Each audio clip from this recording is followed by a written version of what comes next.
Righto, welcome back to the Maximum Cricket Podcast. My name is Munter. This is episode 30, and we have a fantastic pod for you guys.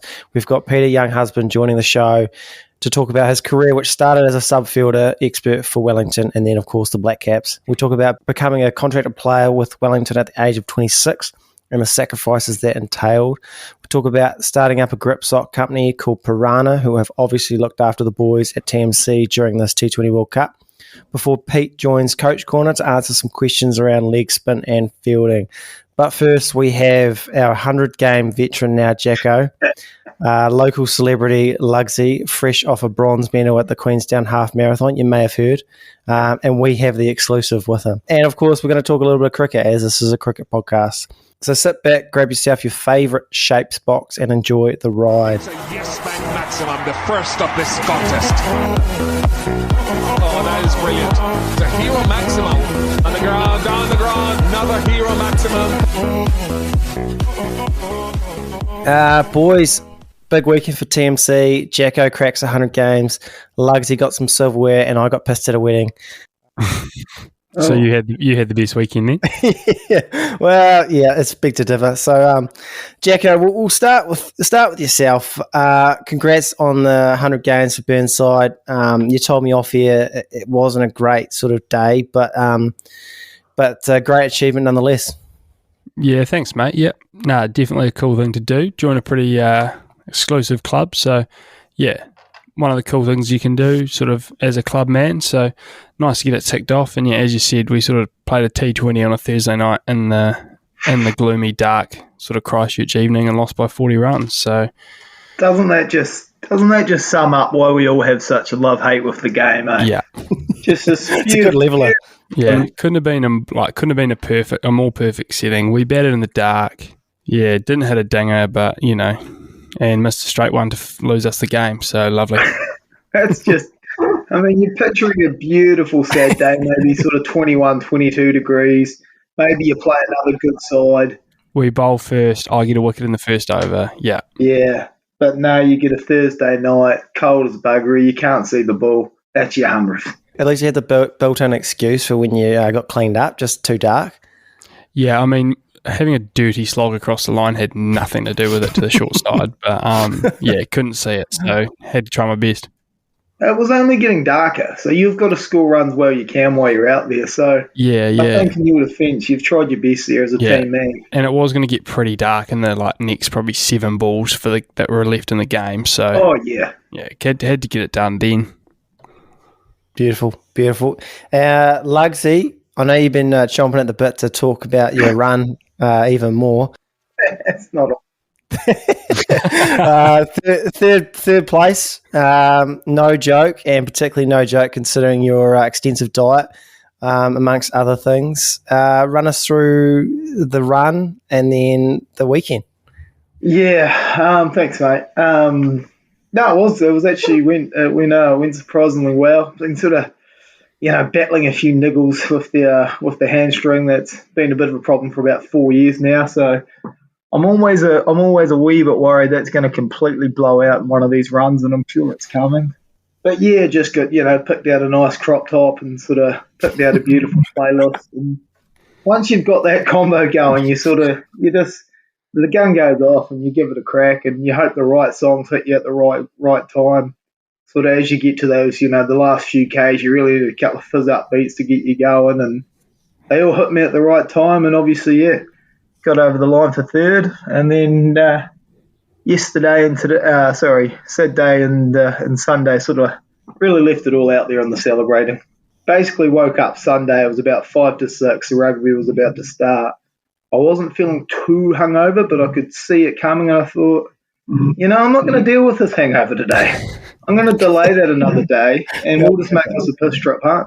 Yeah, push that into work Monday. Yeah, as I once got told by a co-worker many years ago, he said, if I'm going to be hungover, it's going to be on work's time. So I took that advice.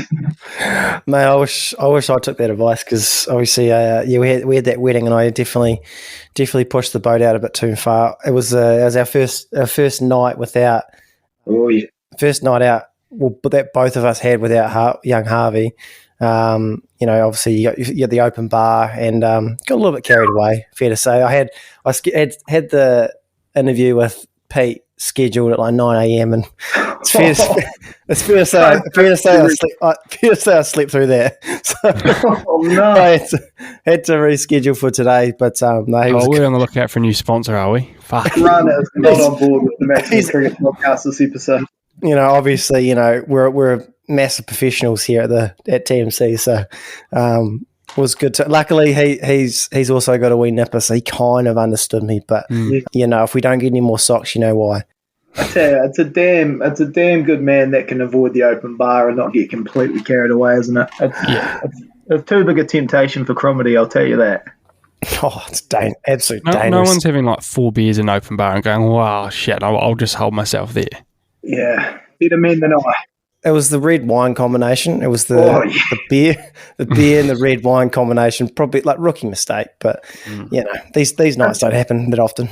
Yeah, it's one of those things like leading into the night, I would never think, I'm going to have a few red wines. And then somehow you have, 10 to 12 beers and you think, I'm probably going to need a wine here. Just a pace changer. It was pretty much like that. Righto, boys, we should probably, since this is a cricket podcast, actually just discuss a little bit of cricket. Let's get back to my run, shall we?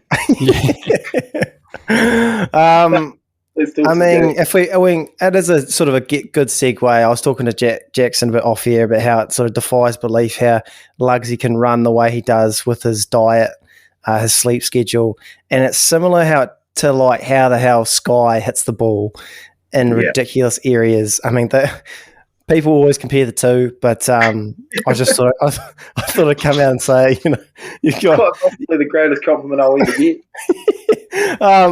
So obviously we've got the Caps India T20 series, which let's be honest, it's a cash grab. The first one washed out. Players probably wouldn't have minded actually. Second one, India made 190 odd. Sky 111 off about 50 odd balls. Probably one of the best hundreds I've ever seen. Cap's not even close. Kane 60 odd. Boys, can we actually take anything from this series? I mean, like I said, cash grab. They're wearing ANZ polos for fuck's sake. Like, what are we doing here? Yeah, burn that kit at pace. It's so rough. Holy, it's bad. I thought we got past like fucking choosing a sponsor's colour over a country's colour for our kit, but obviously not. But yeah, kit aside, that's probably just one of the best 100 you'll ever see, and we just sort of lucky it happened on our shores in our time zone, and we got to watch it. So yeah, Caps got obliterated, but Southie took a hat-trick, so... Worst hat-trick ever. Honestly, that is the worst hat-trick. We're getting to Adrian Saccone territory here if we're going to start ripping the hat trick. Well, I mean, he's just like, I don't want to. It was 3 length balls. Yeah. And if Sky was on strike for any of them, they would have gone the distance. Yeah. No, that is fair. I think we talked about like occasionally you can get that in a T20, especially the end of the innings. Like guys are just like, I'd still be probably as a batsman. I'd still be like a guy that even if it was a 20-20 and it was like one of the last balls, I think I'd just block out the hat trick because I just got no time for a guy getting a hat trick against them. Yeah, it was always a massive deal. Oh yeah, there's no way I'd be like playing that sort of shot. But getting back to like what you said about the actual like games itself, I mean that is the only real pro to having these games on, is you still get to see some unreal cricket at times. Yeah. Full disclosure, as I mentioned, I had a couple on the way home and didn't make I fell asleep quite early, but I woke up and it was like the last 6 overs of Sky batting, and it was just absolutely ridiculous. Like the shot that you put on your story is legitimately one of the best shots I've seen. Look, I don't know I don't know how it's physically possible to hit it like a cover drive over third man that far for 6. Like, I don't know how it's like a video game. It's like Cricket 2000, Ricky Ponting cricket. I mean, even the one he hit off Ferguson where he like walked across and he like clipped it off his hip, and it basically went straight over the keeper's head for 6. Mm. And it's just, how does he do that?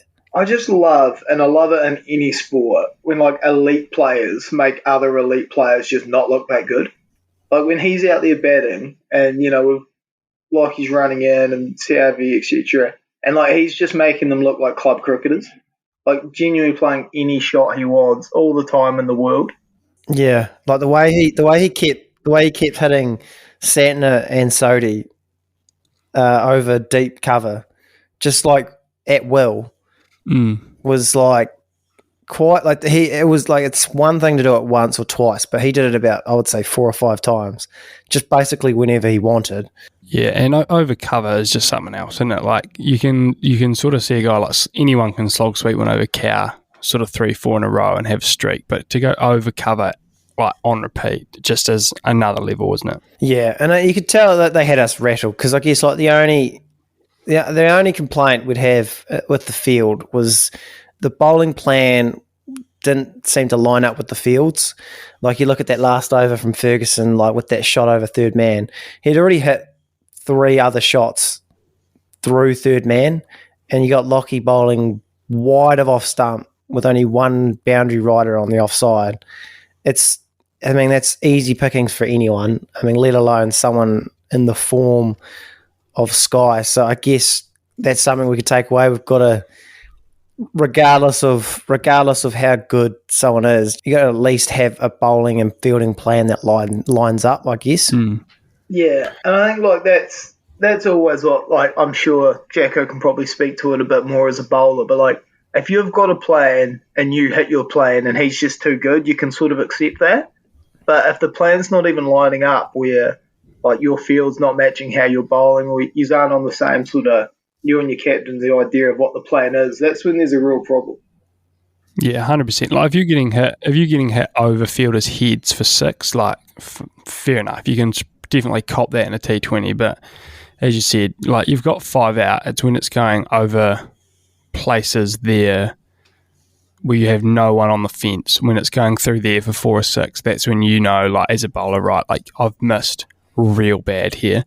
Like if you miss and you're getting hit over your fielders' heads, that's all right, because you're still like, fuck, even if you miss, he might hit it down the guy's throat. Like the batter's still got to perform and hit it and take the risk. Whereas, yeah, he just seemed to be like playing ridiculous shots, but like where no one was, with very little risk. So, yeah, an unbelievable knock, and hopefully we can sort of adapt pretty quickly for the third game. Yeah, because I guess if we want to touch on the batting display, which is pretty poor, we're obviously all out for a 120. I'm not going to lie, I watched it, and then as soon as Finn Allen went out second ball, I went to bed, because I kind of knew what was going to happen, and pretty much exactly what I thought was going to happen. And look, I've been trying to fend off this Kane Williamson conversation as long as possible, but it's getting tough, eh? It's getting really tough. Like, obviously, if you look at it face value, he's got 60 off 50. He's got wickets falling around him. You think, well, what's he supposed to do? But then the Kane and Conway complex, obviously Allen's out second ball. We're chasing 190. At the end of the first power play, we're 32 for 1. We need 12s. Kane's 12 off 19. Conway's 15 off 15. The partnership only lasts another 2 overs. Yeah. Like, it's no wonder that these players are going hard early. They've got to chase 12s.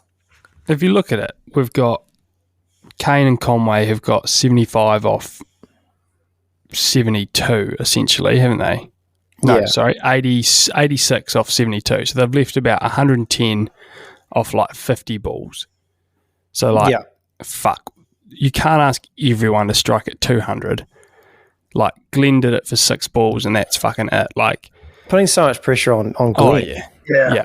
You've got to, like, I think we need an extra batter in the order, and, like, you can't let Kane and Conway bat together anymore. Like, I think that's just what you've got to do. Like, you've got to send Phillips out if Allen gets out, and you've got to send Darryl out if Phillip gets out.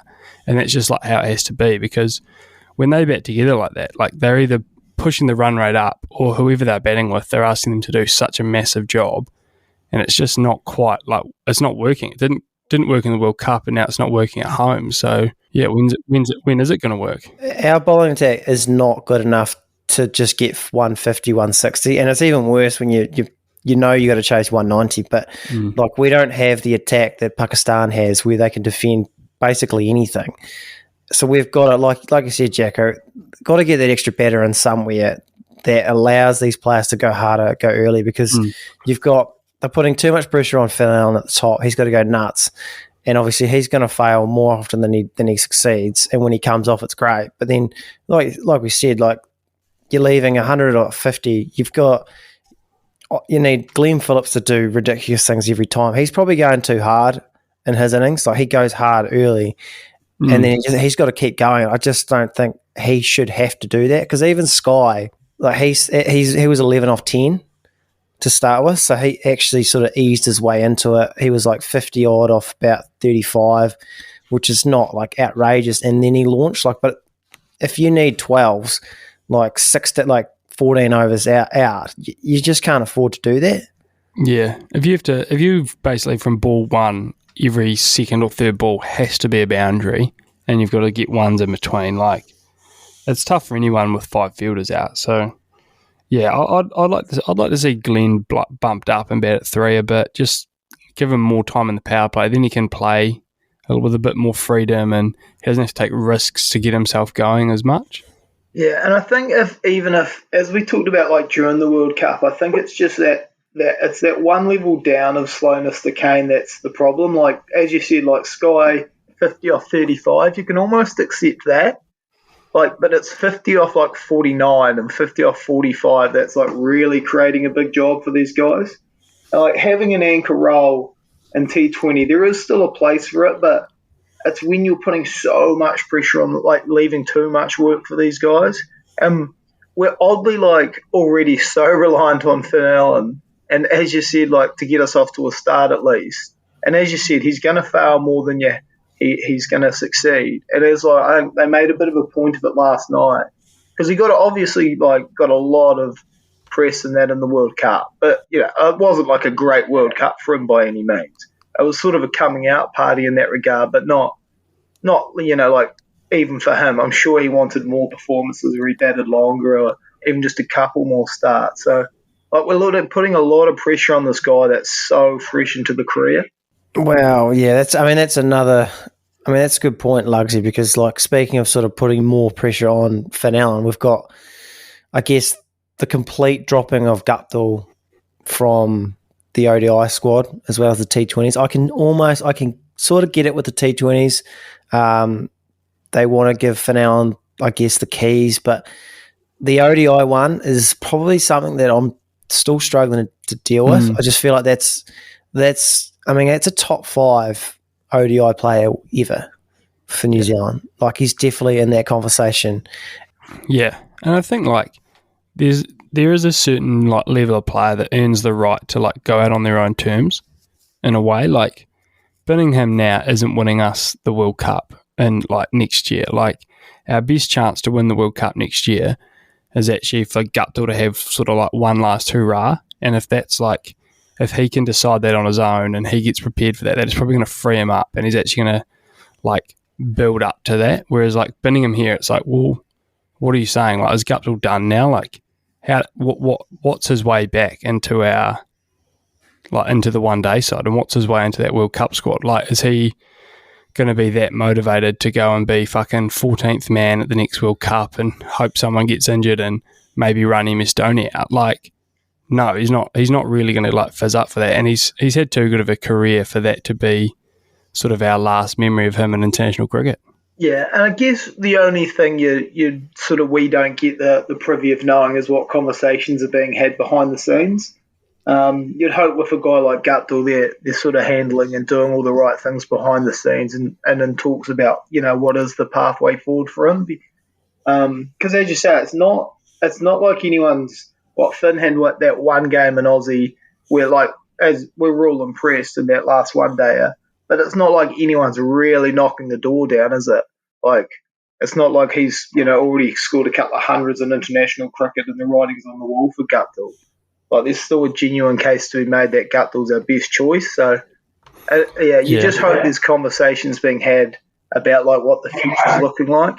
Yeah, and I could sort of understand it if it was just before a T20 World Cup and you're like, look, we're just going to take the bulk of the T20 squad. We'll give them some one days, just, give them some batting, give them some time in their environment, like to build up to this, build up to the World Cup as a squad. But like, there's not a World Cup around the corner. The next World Cup's a one-day one, and as you see, Crom, like he's surely one of our best options at the top, and it's just like, yeah, well, like, what are we doing? And as you said, hopefully those conversations have been had, but fucking hell, it's a pretty rough one. Well, the one thing I just don't understand is that they seem to have decided now that it's Finn Allen and Conway to open in one days, and obviously just in one day cricket we've got Finn Allen, he got that nice 30 odd. Is that like enough to sort of say he's the future? And then Conway, are we sure he should be opening in one day cricket? Like, I'm not saying he definitely is, but he's only done it one series against Australia, and that's other than that he was batting at 4. Like, we don't necessarily know for sure that that's our opening core, and I just think that Guptill, to do if he retires, like, which is his right, to be fair, he might go like, I don't think I can, like you said, Jacko, carry the drinks for another, just to sit on the bench, just to maybe get on the park every now and then. If he retires and we don't get his experience and this combination of Finn Allen and Conway doesn't work, and we have to go up there with Nichols again, or another makeshift opener, I think that's a massive like fuck up. If you're that sold, bet Finn with Guptill at the top and have Conway at 4, like something like that. I don't know. Like, it just seems like there's too many eggs in the basket, and they've decided like Guptill's the old shit one that no one wants to cook with, and it's like, right, out you pop. When it's like, actually, we haven't seen, like, Phillips is batting unbelievably in T20 cricket, but like we haven't seen it in one day cricket. There's still a lot of time in one day cricket, and you need just genuine batters like Guptill at 4, and like you could bat Phillips at 6 in one day cricket or at 5, and you'd actually like still got a genuine option there. So yeah, I think they've got that wrong, and I think they've got it badly wrong. Yeah, I guess the only good thing is it's sort of, I guess they're looking at this as the start of the build to the next white ball World Cup. I guess there's still enough time that they can make a change if this doesn't go right. But yeah, we need to sort of, I guess, start to look at our best 11 and try and get it sorted. So the next couple of series are probably pretty important with what we're going to do going forward. Let's touch on the sort of the round the fringes for the Blackcaps. I've been meaning to sort of touch on the Plunket Shield, but the World Cup in the way, sort of now is sort of a good time to wrap up as the teams shift from 4-day stuff to 50 overs and obviously T20s. And it'd be good to sort of look at the teams that have done well, and also just sort of like a bit of like a Blackcaps watch, like who from the Blackcaps are doing well and who from the fringe setup might potentially have a look in the test side. It's probably no real surprise that Canterbury at top and Otago at the bottom, but it's Canterbury's still a wagon, are they? Yeah, it's tighter than you think, to be fair. I was looking at the table earlier. You've got ND, you've got Auckland and Otago. They all have 1 win, 2 losses and a draw. Stags and Wellington are second and third, and then Canterbury the only unbeaten side, which is not really that much of a surprise because they've obviously got Latham, Tom, not Jackson. He's averaging 90 odd with a couple of tons. Yeah, he can stick. Yeah, just like quite good, because I guess sort of if we finish on our last home summer, or even the English summer, he didn't have a particularly good. He hasn't had a good run of the stick. So, but it's just good to see him go back down a level and just assert his dominance again, like just to sort of confirm that there's no one better than Tommy Latham up top, and I don't think it's close. Yeah, he's world class, and I think he showed it when he came back down. Like, talking to some of the boys in the squad that batted with him for a bit, they just said he's like different gravy. I mean, this has been like what's happened in domestic cricket, especially like when we were growing up, is these guys like Matt Sinclair, like always springs to mind, would go up and not do so well for New Zealand, but when they come back down, they would just pile on runs. Like, and you'd realise, like, okay, they may not be doing the job, but they're still our best options, which it makes it quite tough when you do go back to that well, though, because especially guys like Sinclair and that, they would come down and score so many runs, but it was almost as if there was a mental block in that international cricket. So it'd be interesting to obviously for a guy like Latham, I don't see him in that sort of same mould. I think he's so proven for us. And in cases like him, it's good to just see him probably just get a bit more comfortable, get some runs on the belt, and he'll just bounce right back. But with other guys, it's like there's sort of a mental difference here between going this level where they're real comfortable and that next level up where they just can't quite get it right. Sort of, I guess another person sort of showing his class, I guess I've got here Matt Henry, who's actually the leading wicket taker with 23, averaging over 11. He's sort of another one where he's not underperformed at test level.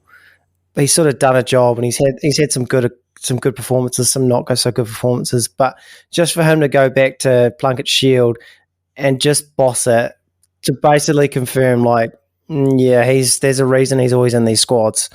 Yeah, I think it's like him and Tom have really just gone back to domestic cricket and showed why, one, Tom's one of the best openers in the world in Test cricket, and two, why Matt Henry is probably our fifth or fourth best seamer. And I think, domestically, he just shows that he gets the job done because he does have such a good skill set for red ball cricket, and he can bowl fucking heaps of overs. You look at those Canterbury scorecards, and he's bowling 50 overs a game minimum sort of thing.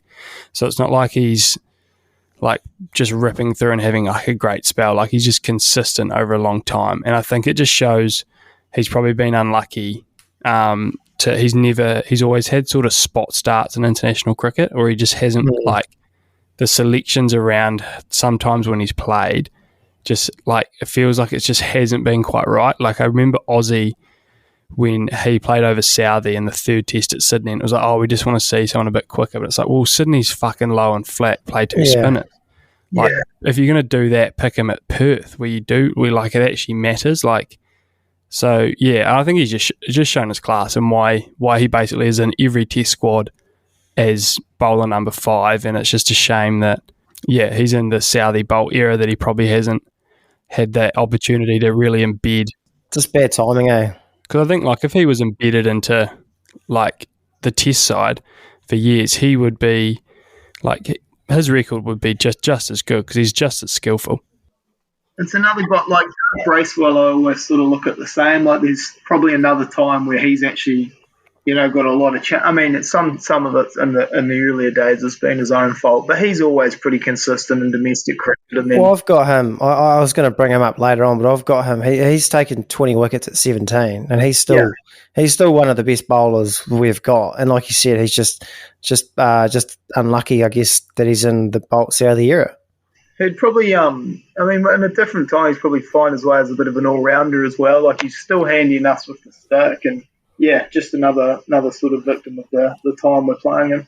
I've also got here, Tom Blundell's averaging 50 with a couple of tons, so that's nice. But a few guys here on the fringes I wouldn't mind discussing. I had 2 bats and 2 bowlers. Obviously, we've got Dougie Bracewell, but the other one we want to talk about is a friend of the show, Jacob Duffy, 22 wickets at 21. I mean, he's probably the major reason Otago have actually been in most of these games because they're not batting very well. And he's just been taking a lot of poles. I think he's got 2 fifers. He's actually scoring runs as well, which is, not what he's well known for, but handy all the same. So, I mean, There's going to be a time where Bolt Southie are not playing Test cricket, which is sooner rather than later. I don't think he's going to look out of place. Nah, he's got the skill set to do a job in red ball cricket, doesn't he? Swings it. His other plans can work. So, he's off to a great start. And as you said, friend of the show. So, Team C will back him all the way. And I think this is nothing new if you're sort of down here. I know he sort of talked about on the pod of having a bit of a lean trot there at one point, but he's, for the most part, ever since he burst on the scene for Otago, he's actually been consistent, for a number of years now. And it's probably it's obviously you never want this, but it's probably not a bad thing if he does get that go that he's had to wait this long, because he's sort of, just listening to him on the show, he seemed like a lot more sort of mentally ready and clear in the way he thinks now as a bowler, and probably a little more relaxed. So hopefully if he gets a crack, he's sort of right in the right frame of mind for it as well. But mid-20s, like 26, 27 would be how Duff is now. Like, it's actually like a great time to debut because, like, Absolutely. he could still play 7 years of Test cricket. Like, if he plays, like, the way conditioning is nowadays, you play until you're, like, well into your 30s. So, like a 6-year Test career, like, if you have a good Test career out of him, that's 2 or 3 World Test Championship cycles. Like, that's all you need. Like, we don't need... Like, I think it's a bit of an outdated thing to be looking for sort of 15-year Blackcaps. Like, I think if you can plug and play really good, experienced guys, sort of how Aussie have done it for years, play them when they've, like, proved it for years on the domestic circuit, you're actually getting better, like, cricketers when they become Test cricketers, and you're hoping they're going to play. If you get 6 or 7 great years out of them instead of trying to get 15 years out of every new talent, you're sort of going to be in a much better place, I think. Well, that's just my opinion. I think like guys like Mike Hussey and that for Aussie have actually talked about that a lot as well. Like they had to wait so long to debut, but by the time they did, they just knew their game so inside out and were so comfortable with just playing cricket that they might have only had a short run, but it was like 4 or 5 years and they were just all golden years. And then that's how Aussie have obviously done it. So there was no like drop off or a guy finding his feet in the Test side. Like when they came into the Test side, they were just ready and done their job right away. Well, 100%. And like speaking of that sort of mould, like if we shift to batting, I've got 2 batters here that I think have done their time and are in good form. We've got Tom Bruce, who's batted 7 times. He's passed 54 times. And then the other one, Cole McConchie, leading run scorer of the comp. He's averaging 90 as well, which is quite something considering he scored more runs than Latham and Nichols as well. Also bowled some good handy offies. And again, I think they're both in their 30s or like 30 or 31. So they are primed, ready to go. And if they do get a crack, I think they'll do a job. Obviously lean to Cole being a like massive Canterbury homer. But yeah, as you said, like blokes that just know the game, like at that age, and Test cricket is such an examination of your ability to play cricket that like if you've played for 10 years at domestic cricket, you can sort of know your game. And that's just such a massive advantage going into the Test arena. And yeah, as you said, bowls handy offies and probably just quietly would be like one of the fittest blokes you'll ever meet. So like 30 is probably just a number. Like he could play 10 years if his body, like if he's no major injuries, like he has one of the all-time motors on him. So yeah, he's a guy that you could play now and he'd play 6, 7, 8 years for New Zealand and do really well. Well, I wonder if he could be this like a spinning all rounder. I wouldn't like he'd be a better bat than Bracewell. He's probably he's more accomplished than Ravindra. I'm not too like he's bowled. He's played a couple of T20s, so I'm not too sure how much he's bowled for Canterbury this year. But like I wouldn't sort of rule him out as sort of like someone in that middle order. Yeah, I think you'd easily bat him at 5 or 6 and even 7 and get sort of overs out of him, especially like Hagley in the basin where you're actually not asking your spinner to do a whole lot. Yeah, like you could play that extra seamer, bat him at 7, and then you've got that spin option. So yeah, I think he's knocking the door down. Like those runs, they make a lot of noise. You'd hope so. Yeah, hopefully we see him get a chance. I think any time anyone's averaging 90, I mean, it's got to be looked at, doesn't it, in any level of cricket, really. And I think another thing like that is important to do is pick a guy when he is in form. Like when you're averaging 90 and you're feeling in form and you're confident, I think that you got to give them a time you got to try and pick guys when they're in that mode. It just makes it so much easier when you're feeling good about your batting. And as you say, I love to hear that the fitness is up because I think that's an underrated, just the spark of it, a new player coming into the team just to set things up again, add a bit of fizz just to the pre-games and everything. And in the field, it can be really underrated just having someone fresh there who's new to it that's loving it. So it'd be good. Yeah, great to see a few new guys get a go. Well, I was going to talk about Aussie England, but to be honest, there's very little that mattered. I'm not going to lie. Obviously, Australia look like they've won the series, but Butler's basically said that the boys are still celebrating for the World Cup final, so they're all hungover. So, look, I'm happy to move on to snack of the week, unless you guys want to sort of touch on anything.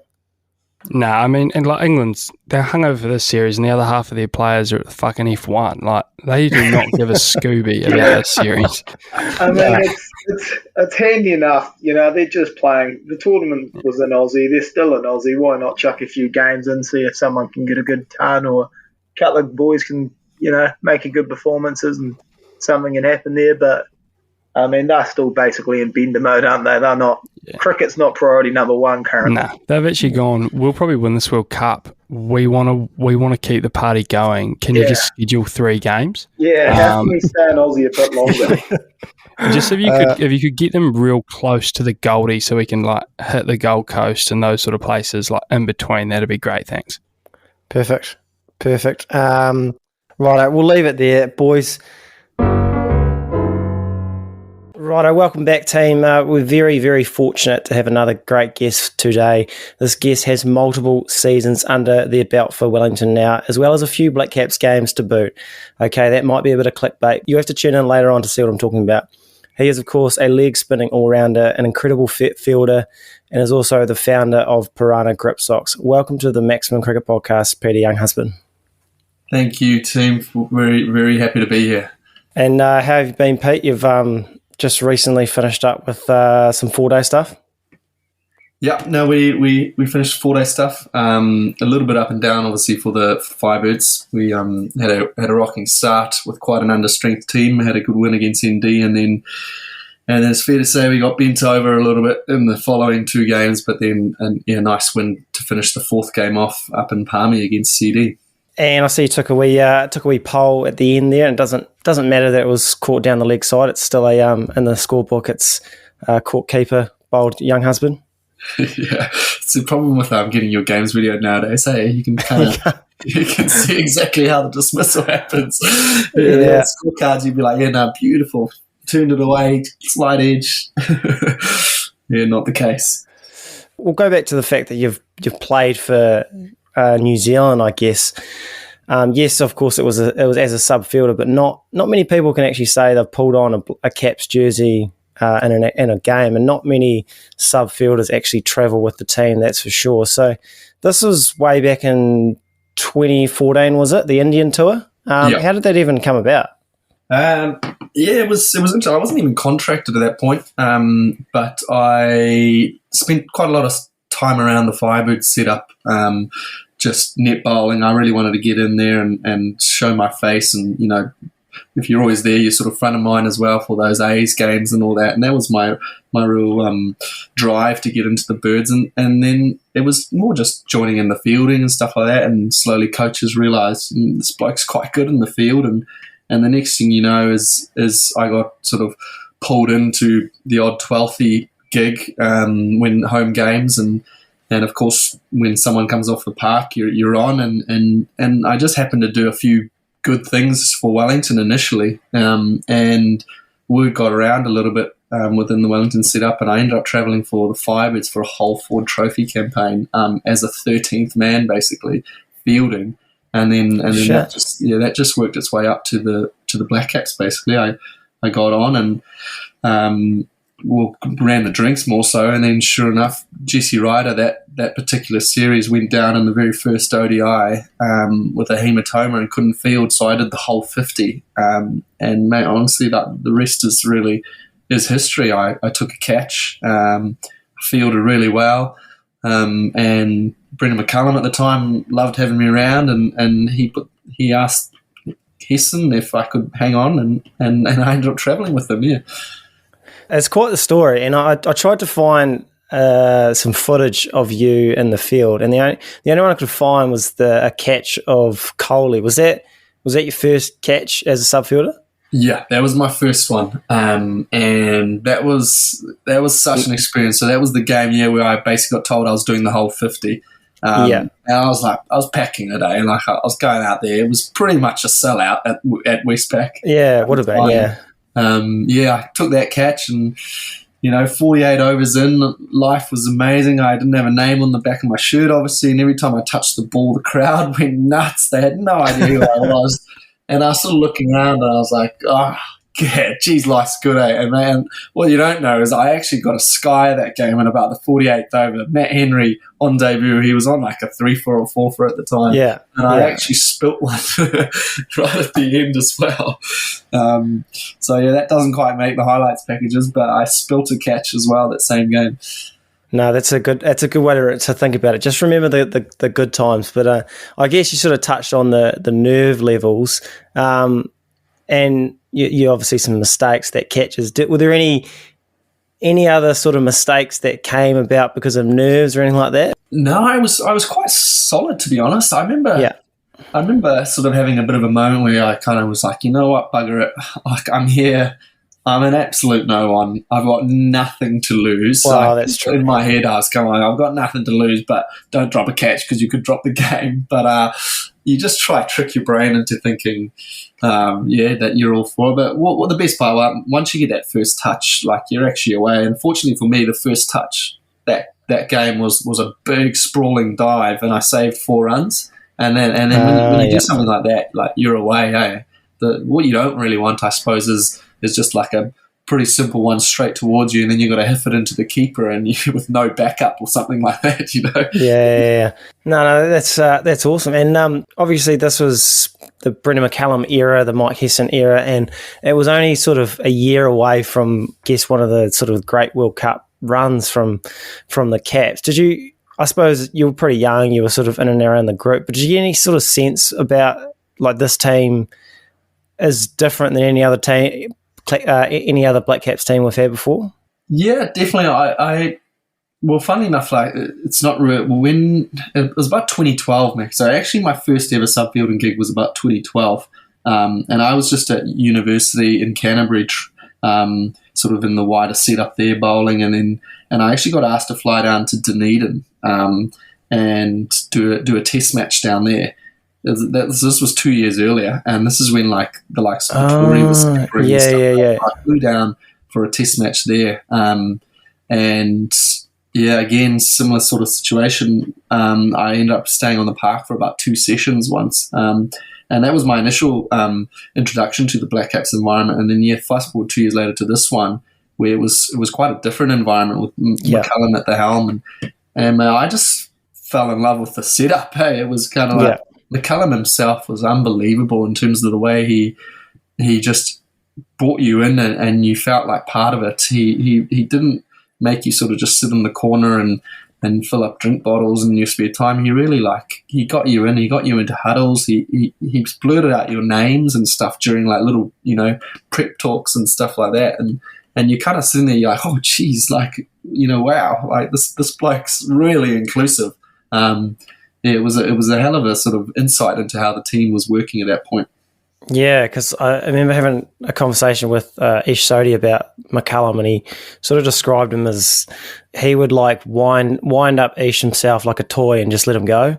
Like, he was seen to be able to really just sort of hype everyone up and make them feel like they could run through a brick wall. Yeah. So the last sort of question I've got around the subfielder stuff, and we'll move on, probably the most important stuff, how much kit did you get? I got a bit of kit, mate. I've still got it. Every time I seem to do the gig, I landed on a few lucky ones where, like, Wellington was the last game of the series or something like that, and so often you have to, like, give the kit back. But in these situations, they're just like, mate, just keep it and hold it. And so I went through a period there where I basically had every uniform for about 6 years running, whether it was the 2020 one, the one-day one, the test one, all that.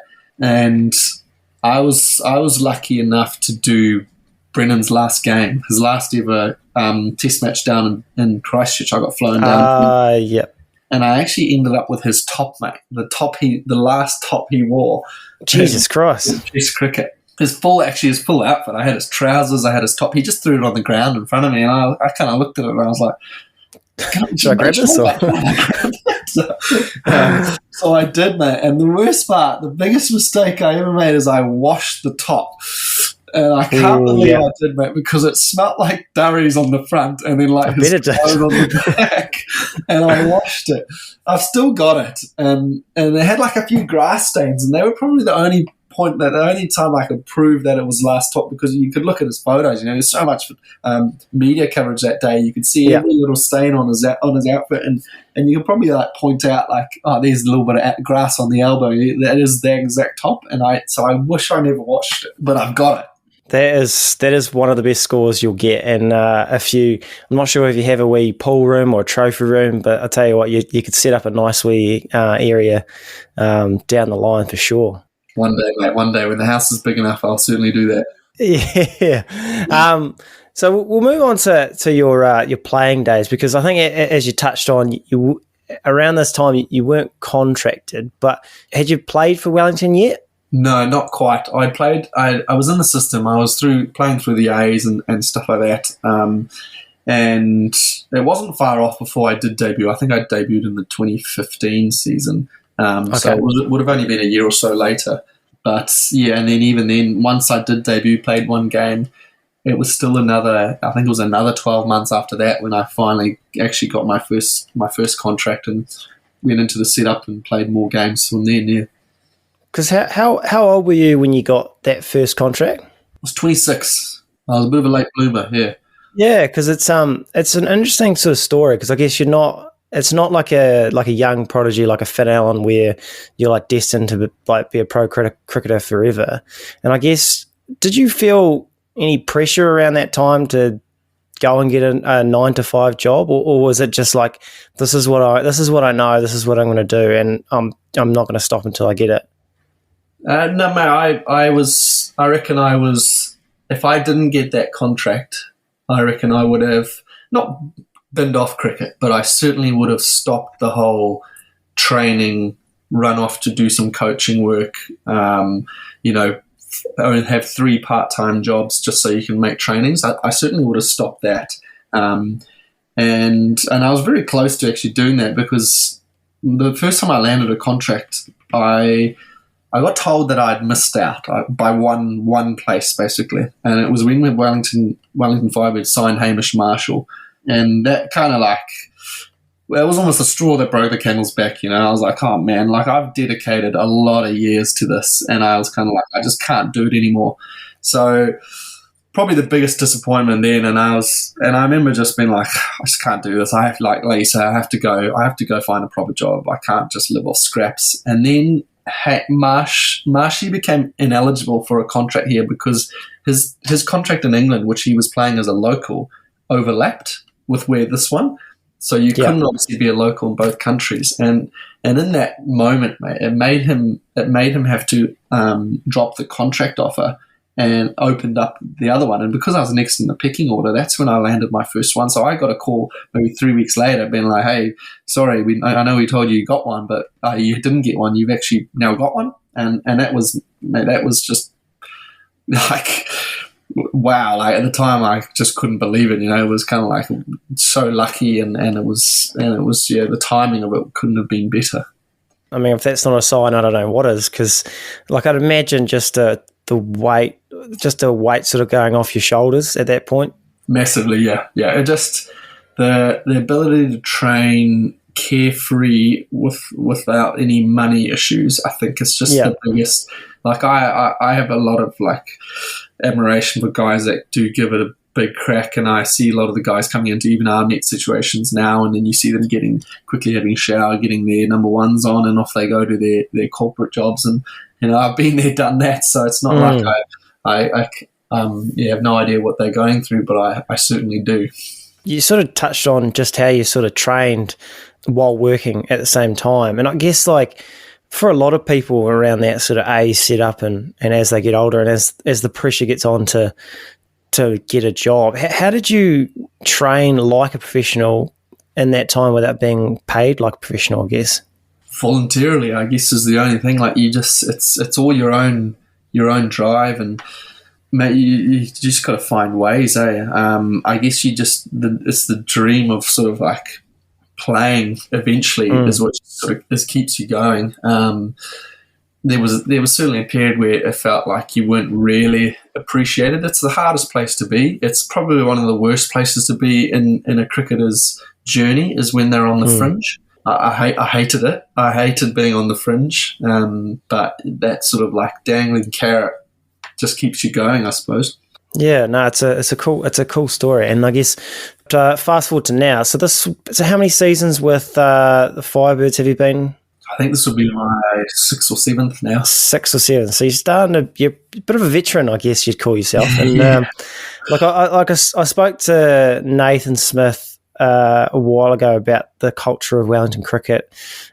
Just recently, obviously you got several Blackcaps, multiple titles, etc. But as you probably know, it hasn't always been like that. Like when I grew up, it was always Canterbury were dominant, might have been a bit of Auckland, bit of CD, and all I really remember about Wellington was that Stephen Fleming played there. I guess, like, as you've been there for a while, when did you see that tide shifting? Yeah, I probably lived right through it, mate. Everything. I've seen a lot of new faces come through the last few years. Back to that whole sub-fielding gig, when I was doing that Ford Trophy 13th Manning, and I was basically touring with the Firebirds. This is long before I even had a contract. That was the year Wellington won a Ford Trophy campaign, and I was there, and it was their first trophy in 10 years. 10 years. That's it was up in the Mount Maunganui, and yeah, I was there, and I was just sub-fielding, and that was really what opened up a big period for Wellington where nothing was won, and there was a lot of guys who had played for New Zealand in that setup, but they were on the outer of the New Zealand team, but they were just like kept going with their domestic cricket. I mean, you look at it was like the James Franklins, Michael Papps, Mark Gillespie, Jeets, Woody. Like there was a big group of guys that were basically no longer in the New Zealand setup, and they were just stalwarts of Wellington cricket. That experience is pretty gold at that level, isn't it? Yeah, it certainly is. And then over the years, like they just sort of dropped off the list, retired. Some moved over to England. And they just new faces just kept coming in. And then there was a big period where we signed a lot of new players. It was like a refresh of the Wellington setup, and it was like when the likes of Hamish Bennett, Michael Bracewell, Logan Van Beek came. And then your Neeshams and your Finn Allens and Nathans followed this. And it was kind of like this huge refresh of the Wellington setup. It was great signings. And we just went bang, bang, bang, bang, bang. We just churned out trophies for fun. It was about 5 trophies in 3 years. A lot of them were in white ball cricket. It might even be more than that. There was a red ball trophy in there as well. And it was really a big shift for Wellington. And there was a huge culture change in terms of, players coming in and an environment that was created where I think we tried to emulate the Blackcaps environment, going back to like the whole McCullum thing where there was freedoms, there was freedoms to be yourself and just showcase what you can actually offer. And in some cases it worked so well for players. Like Finn Allen is probably our best example. I mean, you got Finn Allen and Conway up top for the Caps, and obviously that started in Wellington, and it's sort of, it hasn't really changed. They sort of bat exactly the same. And I think it's just looking from afar, obviously, unfortunately I'm a Otago supporter. We're in the other sort of stage of that, winning trophies at the moment, but we've had good times as well. But just sort of watching the freedom they play at, like the aggressiveness, the Finn Allen just taking teams apart, and even like Bracewell doing it as well, and things like that. It's pretty, you can't help but sort of, I guess, respect it from a distance. So it's quite cool hearing it from the inside. Let's talk a little bit more about Pyranha grip socks. So you guys have obviously been like really good to us during this T20 World Cup, but I really would like to know how does a professional cricketer sort of open up a business in grip socks of all things? How does that come about? It was probably a period where, cricketers love their kit. They love their kit. So they all do. You're always searching for the next best piece of equipment that is better than anyone else's anyway. But shoes was always a big thing for me. Like I love in my fielding. I was always very particular in my shoes. I always wanted the best lightweight ones. I want to be the fastest across the ground, all that kind of stuff. And And I guess shoes just merged into socks as well, and grip socks just started coming into the fold maybe 5 years ago in cricket. Obviously, they were big in football for years and years and years, but then you could basically find these grip socks from China, they were a fraction of the price, and they weren't great, but you could buy them in bulk, you could buy them in bulk, and you could get 15, 20 pairs for probably the price of 2 pairs of grip socks. That and they would just last. And then I just had a light bulb moment about, what if everyone was wearing this, everyone was doing this, and what if you could put your own brand, make a brand, put it on a sock, and then just become the next grip sock company. And I was like, I'd love to be able to do that, but I can't do it if the quality is what we're getting. Yeah. And I guess that's when I put a little bit of research into materials and all that. And first things first is designed a logo and messaged to manufacturer and saw if I could get a logo on a sock. And sure enough, these socks arrived. There was my logo, and I was like, and that was the start. And then the rest sort of just followed on from that. Pyranha is the name. Just a big fan of fish, or no? Tell me about the name. The name, I always wanted to. Well, at the time, I was my fiance. Obviously, we didn't share a surname. Her initials were HA, and obviously me being PY. Yeah. So we always referred to. We wanted to call them Happy Socks, HAPY, obviously with one P. Happy and Pyranha couldn't be different. Well, I also realised calling them Happy Socks was probably the dumbest thing ever, because there's a massive global company called Happy Socks, and if I called them Happy Socks, 1, I probably wouldn't get away with them. 2, I would just disappear into the Google wilderness. By the name of that. So I was just driving home, and I was just going through all these words in my head. I was like, how can I put these initials together? We founded the company together. How could I incorporate these initials together? That was the only thing I wanted to do. And I was going through Python and Pyra, and I was like, what can I do? And then Pyranha sort of hit me, and I was like, oh yeah, there's an HA at the end, and Pyranha, I was like, I don't even know how to spell it. And obviously Pyranha spelled with an I. And I was like, well, if I just put that spelled with a Y, and there you go. And then Pyranha sounded quite cool, and I was like, that could be a cool little brand, I reckon. And then I was like, I'm going to have to design a fish logo now. Man, that's how it started. It's a cool wee story. And I guess were you starting, because how old were you at this point? Were you starting to think about life outside cricket at this point, or? Yes, yeah, mate. This was basically COVID lockdown. Okay. Yeah, that was when I got my first shipment, and I certainly was thinking about it, and I kind of just got myself in too deep, if I'm honest. Like I gave it a crack. I got a big order in, and I was like, well, I got to sell these now, and that's when Fringe really came on board, and I sold enough to sort of get some new colours, and then I was like, shit, I'm in deep again. I've got to keep selling these things, and it just sort of evolved into a point now where I'm like, I'm really in deep, but I'm loving it. I'm loving what I'm learning, and I just got to keep going. Yeah, nice. Because like you said, you've got a few friends out there, and obviously there's a lot, starting to get a long list of international players, domestic players, women's and men's. Sort of not even just New Zealand. There's some you got Sophie Eccleston using your socks. So I guess, how did you fine tune the product to actually? I mean, it's one thing getting your mates to sort of use them, but if they're not any good, they're not going to continue to use them, are they? So, how did that process sort of start and finish, I guess? Yeah, I guess that was probably the most important thing I had to find out how to do, is how do I actually make these things good. Like I said before, when I was buying those knockoffs, they weren't great, but purely in quantity, they were fine. Whereas I had to make these socks good. So a lot of research went into materials. Why are Nike basketball socks the best socks? Everyone talked about Nike basketball, and they were probably the most popular. I was like, why are they the best socks? Just things like that. Just researching what their materials are, and what are the best Adidas socks, or what are the best all these different socks and different makeups and material. That was really where my research started. And then I guess I wasn't the only Grip Sock company popping up around. There were companies all over the place, and I guess I had to then think of, well, how can I be different? Is there any way I can be different to these companies? And a lot of them are very football orientated, so they're very, very single in their colours. They'll run just your plain blacks, blues, reds, yellows, whatever they are, and they're designed to be hidden underneath your playing sock or whatever it may be. And in my head, I was always like, nah, you know what? I want my socks to be seen. I want someone to wear them and they're out there. People look at them and they're like, oh, that's a cool sock. What is that?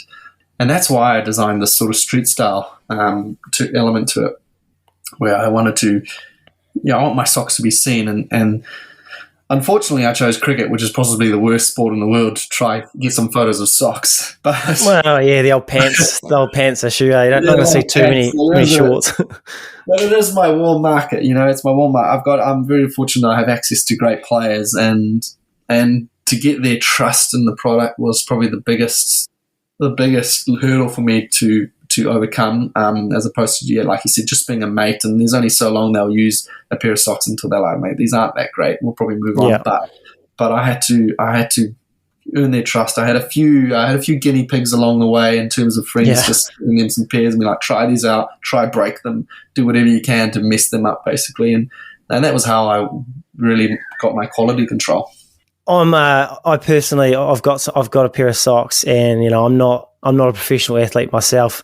Some would say far from it, but look, I bring them out when I can. I like to play golf with them, and look, like full disclosure, before I had these Piranhas, I didn't even like wear grip socks. I didn't really see the point. I was always like, give me the woolies, give me a cheap pack of the warehouse. But now it's like, once you wear them, it's like nothing else is the same. Like, now I notice slipping. I notice my feet are hurting when I don't have them on.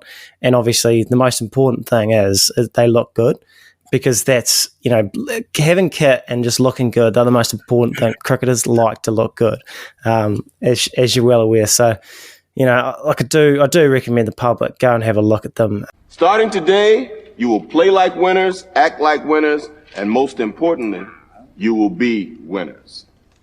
If you listen and learn, you will win basketball games. And gentlemen, winning in here is the key to winning out there. Pete, do you want to do a couple of questions from our listeners? Got some leg spinner and some fielding questions from Coach Corner. Absolutely, mate. Let's, I guess, before I get to talk of some listeners' questions, why are you buying leg spin? What drew you into the art of leg spin? Warnie, quite literally Warnie. Yeah, I could have guessed, but I didn't want to take the words out of your mouth. Yeah. I think it was probably everyone who watched cricket, well, everyone sort of my age watched cricket through the mid-2000s, eh? Nah, he kind of made it, like, everyone tried leg spin. Like, I remember I used to bowl it when I was younger, and like Warnie just made it look so easy. And, like you said, that mid-2000s, the caps weren't great. So, but Australia was always on, they're doing well, so it's like, why not bowl a few leggies? Exactly. I've got a couple of leg spin questions from our public. The first one is sort of around Shut Up Calm, but he's sort of like, how do you bowl serious 99k leggies? But I might hijack that question a little bit, just because you've just finished up Red Bull stuff and now you're moving on to the white ball stuff. What's like the major differences for you as a leg spinner, just from bowling the different formats? Yeah, that's a great question, actually. I guess in New Zealand, funny enough, I find red ball bowling the hardest as a spin bowler, or as a leg spinner in particular. Tracks don't offer you a lot here, generally speaking, which everyone's well aware of. Yeah, and red ball cricket, there's this sort of mantra that obviously everything's attacking, and there's catches around the bat and all that. And so your accuracy dependency is actually quite high, a lot higher in white ball. White ball, like, you're expected to have 4 blokes on the boundary, 5 in T20, obviously. So you have that ability to not get away with balls, but more bowl to your boundary riders. Because, I mean, a wicket caught on the boundary is a wicket, right? Like, it's just as accepted as ripping one through the gate. So it's sort of, I guess, why leg spinners have been so successful in white ball cricket is it allows you to just really express yourself and just show, I suppose, your wizardry of bowling. That's what leggies are. They have all these variations, and having the ability to bowl those and be confident in them because you've got that sort of that protection is really where we thrive. We're all about deception, and if you can have the freedom to bowl that, then it makes life a lot easier. Yeah, 100%. Because I guess like the reality of leg spin is it's the hardest art to bowl consistently. So I guess just from having that extra protection, I guess it must allow you to just sort of really, I guess, relax a little bit. Would that be fair? Yeah, definitely, mate. I've certainly noticed, like, but when you're bowling red ball, I just actually feel more pressure, because you bowl a sort of a bad ball and a bloke will just sort of rock back and cut you and just has to beat one bloke and it's 4, and you're really on the back foot from that point. Whereas in a white ball game, like, it's probably just going for 1 to your boundary rider, and I mean that's where leggies thrive, on that ability to sort of get into their spell and then go through their tricks, and I think that's why you sort of see a huge, I suppose, a trend towards your left arm finger spinners here, because they're a lot more accurate, and they're the ones that really New Zealand have relied upon over the years since the Vittori days. Have you seen a leg spinner in Test cricket? Yes, I think Sodhi's obviously probably the last one. Yeah, it's a tough one, and I guess that transitions nicely to our next listener question, and he wants to know, like, let's say you get hit for a boundary, it could be red ball, could be white ball. How do you respond? Like, you're at the top of the mark. Do you change your line length, or do you keep it status quo, or does it sort of depend? Yeah, it does depend. Your mind is racing in these situations. You don't like getting hit for a boundary. I guess it's how quick can you be? How quick can you think on your feet? If depending on what you bowled, obviously might dictate what the batsman might think's coming next as well. Like, generally speaking, I like to always put myself in the batsman's shoes. If I've had a big drag down, he's rocked back on the back foot and whacked me over mid-wicket. If I was a batsman, I'd be like, the next ball here is going to be over-pitched, and I'm going to run down the wicket and hit him back over his head, So I guess if you can put yourself in those shoes and then and forget about that ball, the biggest thing you can is forget about it, because you're not going to get it back. Like, once you've let go of that ball, it's gone. And I guess you just have to go back to your best ball, which is generally one that the batsman doesn't want. So for me in those situations, like, I'll be like, all right, what's my next best ball here? To either get a dot or a 1. This is specifically white ball cricket. And obviously, and what might he be expecting? So all these are going through your head, and probably in the 10 seconds before you bowl your next ball. And then it's all just belief, run in, bowl that ball, and really hope that you've nailed it. Love it. It's great advice. Change it up for a little bit of fielding. Got just a couple more, and then I'll let you go. This question is, I guess he's asking, what's the easiest position to field at? So maybe we'll change that to, like, what's your favourite position to field, and then what would be your least favourite? My favourite position, again, if we stick to white ball, I love being on the boundary. Your long-ons, your cows. Why is that? You just get catches. You're always in the game. 2020 cricket, you're down at long on or cow. You're always in the game. The catches are coming. You just want to pull something special. Like, it's always a bit of a tussle in the last few years between probably myself and, like, Logan, for example. We're always in those two positions, and you know how the ball's followed a guy like that, and he's just made that Basin Reserve banker zone, and we love that. You always see that the best fielders will run from long on to long on, or deep mid wicket to deep mid wicket every over. They just love being in those hot spots. You're getting catches, you're changing the game. Blokes are going to try run 2 on your arm, all that kind of stuff. It's so fun being able to get bonus wickets purely because you want them. Yeah, that's a fantastic attitude. I think any sort of young fella can really learn from that sort of attitude. I guess that would probably answer what the least favourite is, because if you it sounds like you want the ball in your hands as often as possible, and if you're not getting it, then I guess fielding can drag a little bit. Is that fair? Yeah, definitely fair. Yeah, least favourite. There's certainly harder positions. I'd say gully is probably the worst position to field. Hate it. Hey, gully sucks. Gully just sucks. Like balls. A ball can come to you basically any shot. You could be playing a flick off your legs and you could get a little leading edge and it could fly at you at gully, or you could play a full-blooded cut shot and you're basically ducking. Gully sucks. It's quick reactions. The balls, you never really get that nice look at it. That's a bit of a you generally chuck either your young buck there, or every now and again you get a good gully fielder, but it's not for me at all. No, okay. So I've got one last question, and we asked this question to the public a while ago, but let's just say you've got a big skyer in the air, you're at long on. Are you reverse cup or you normal cup? It's a good question, eh? So, funny enough, in training, I'm always normal.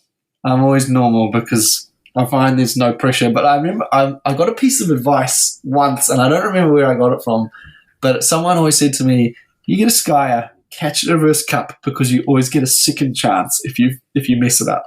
That's what they always say, isn't it? Yeah. That's what they always say. And funny enough, I'll be in trainings, mate, and I'll just be catching normal. There's no pressure, blah, blah, blah.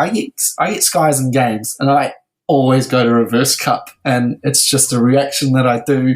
I'm not sure why, but it also does. You watch it all the way into your hands, right? Like your hands are right in front of your face. You watch it all the way. It feels safe. Like, I think if you're catching normal, there's always that sort of 1 or 2 meters where it's just too quick for your eyes. So if you misjudge it, the difference between by the time it hits your hands could be a couple inches, and that's the difference between dropping it or catching it. I think that's well summed up. I like that. Pete, I'll let you go. You've given us more time than we could have ever asked for. Appreciate that a lot, and it's been a blast, and we look forward to catching up with you soon. Lovely. Thank you very much. Appreciate coming on. Snack of the week. Look, I've been chomping at the bit to talk about this. I'm not going to lie. Last week we had the Bread family, and contrary to a lot of criticism about my form and my credibility at this game, I managed to get the W with my Nutella filled donut. And I'll be pretty honest, it felt good. It did feel good because, some of the comments in the media, they all say, everyone says they don't look at it. They don't look at the headlines, but they do. And to get the W, to just show everyone that I've got what it takes to be a good player in this league. There's a real monkey off the back there, Munter. You've got great computer skills. You know how to make a donut look exceptional. Oh, mate, there's no need. Like I said, there's no need to be all sour because the raspberry twist took a heavy loss. Look, the point of me getting the raspberry twist and picking that was to get it out to the public, and I think I've done that. I had a few messages of support from people that go there regularly and know about it. And I think if one person who didn't know about it got out there and had one over the weekend, that's good enough for me. Just an ambassador of the raspberry twist. Yeah, that sounds like someone that lost. Yeah, yes, but look, in fairness, I'll actually, as I said last week, they were a couple of heavy hitters from you boys. So I'd actually no problem losing to a Nutella donut. I find them exceptional. So yeah. Okay, so we'll move on, I guess, to this week. I think Lugsy, I don't know, was it Jacko? Did you bring up shapes? Was it your idea? Yeah, the shapes flavour, eh? Like it's just so polarizing. Like people's favourite shapes is like you have your favourite shape and you think all the other ones suck or don't even come close to how good your favourite is, sort of thing. Yeah, this could be quite controversial because people do die on that hill. Yeah, and saying that, I've got 2 favourites, but we'll get to that when I'm picking. Saying that, I've got 0 favourites. So. It should be tough. Okay, well, I'll go with my favourite. So I'll go with a cheese and bacon. It just feels like that's always been my favourite. Probably, I'd say I don't mind a good shape. My little brother Scott, obviously, friend of the show, he was notoriously a massive shapes person in our house. When we were growing up, there'd be the grocery order, and Mum would always get some shapes for us to chuck in the lunchbox, but she'd have to get him like a separate box for him to devour that day, because otherwise he'd just instead of sort of disciplining him into not eating the shape, she just gave him an extra box. So just leaned into his addiction. Yeah.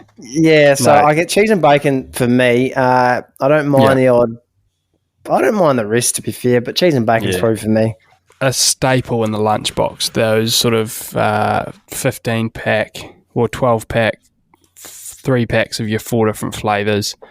And that's where sort of my love for the shape originated. And my favourite flavour, which was the green barbecue. You just can't beat it. Like, it's one of one for me. Cheese and bacon had some thought. Did have some thought. I like how the shapes is like. I like the shapes of the cheese and bacon. I like how they sort of they mesh together really nicely. Like the curves go together. But that's probably getting a bit deep. But in terms of flavour, the barbecue is my number one, the green one. So green for me. So personally, not a shapes guy at all. I mean, I'm just, in saying that now, I'll say I'm not a shapes guy at all, but it is one of those things, if a shape gets passed around, because they often, I'll make an appearance at sort of your birthday party, these sorts of things, work shouts, etc. If they get passed around, they're impossible not to take a handful of. Good size. Yeah, and for me, I don't find any of them poor. It's just not something I just sort of think, well, I'll just rather go a bag of chips. If I'm going in that sort of family. But what I also do rate about them is they try some wacky flavours. So there's obviously the originals, like your pizza one, that seems pretty popular and all that. Yeah, don't mind that. Yeah, but I like that they go a bit wacky at times. So flavours of the world. I'm certainly going 0 for 2. I mean, I won't be winning this week again, but I've gone your flame grilled chicken. Lock in third. Yeah. I mean, we'll be lucky to get 10% of the votes here, but... Munter's going to go buy a box, chuck it outside in the dirt, like stomp on it, and then just take a snap and put it up as well, the dog. I could have just gone pizza to be safe and probably get, 20% of the votes, 25, but I thought I'd just go flame grilled chicken to... It's more funner. Yeah, don't mind it. It's always been your mantra that if just one person tries one of your snacks, then you're happy. That's exactly right. What I did want to talk about with the shapes briefly is just there was a massive controversy not long ago when they sort of changed the flavour. Did that all, for someone who ate a lot of them, Jacko, did that sort of change anything? But what happened there? Yeah, well, if you actually go to if you actually at your Shapes retailer, so your supermarket, you'll notice now that Shapes has like originals under the sort of the big flavours. Sort of based on that controversy of the new recipe being dog shit. Arnott, so I'm calling you out. That was horseshit. They won't be sponsoring us anytime soon. Yeah, they can. Shapes Originals are the best you'll get, but don't change your recipe. But yeah, that's why you got your Shapes Originals, because they had to sort of tail between their legs, send the original recipe back out to the public. Isn't that something? I love that sort of thing when just you wonder what, because it obviously costs the companies $1 gazillion as well. It's almost like they just get a bit bored and think, let's just change the flavour of this slightly, and then just a massive sort of pushback from the public. A couple of marketing or HR people just trying to they just got their new job. Let's change something. But see, what they should do is just say it's a new new recipe, but change nothing. Like, shapes aren't something that needed reinvigorating. Like, everyone knows shapes. Like, just remarket it as the same thing. There was never a problem. You know what the problem with shapes is? They don't taste good. Like, no one's ever said that. No. As Crom said, the problem is I'd just rather have a bag of chips. Yeah, well, that's right. Right, should we wrap that up there, fellas? Yeah, mate. Yeah, that's us for another week. Massive thank you to our guest Pete, co-host Lugsy and Jacko, of course, the listeners for voting me to Snack of the Week glory yet again, and our listeners who give us rating and reviews, and of course everyone else. Have a good week, team, and we'll catch you next week. Yeah, cheers, mate, and grab yourself some grip socks. Beautiful, boys. Have a good one.